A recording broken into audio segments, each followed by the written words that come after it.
And here's a look at innovations in dance and music that have been the highlights of Navratri festivals.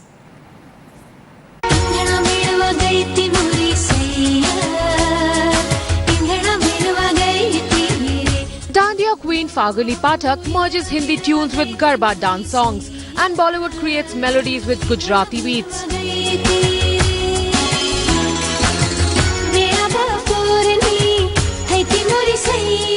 Some singers during Navratri give this infusion a funnier, more casual twist. Devang Patel, famous for his Hindi rap songs, in the 90s bring in the same flavor in his Navratri performances.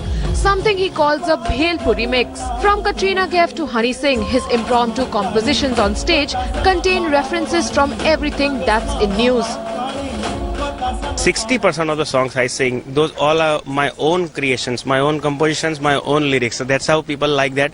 Also, I don't come out with the CD or the music in the market. So people have to come to listen to all those songs. There will be the single step also, ek tali jisko bolte hain. There will be bhangra also, but in Devang Patel style bhangra. There is a Sanedo, that is very famous song, but I do it as a bakhedo.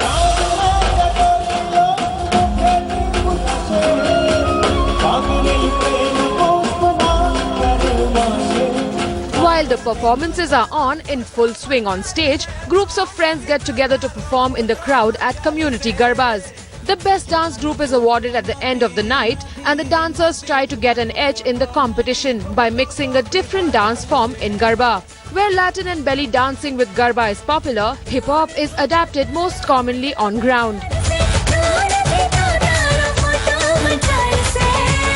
We always participate in each and every competition. We mix up some Western dance with Garba so that people can enjoy, and it looks like something innovative and elegant, you know. We don't look up for prizes, but we always look up for performance. While an established artist like Devang Patel tries to fuse and mix Bollywood tunes and his own quirky rap tunes in the local folk Garba songs, other local artists and groups try to bring in their own fun to the Navratri celebrations by mixing hip-hop in their own creative manner and performing with their friends in the Garba Rases in Navratri. With cameraman Sajid in Ahmedabad, this is Sakhi Deshpande for Headlines Today.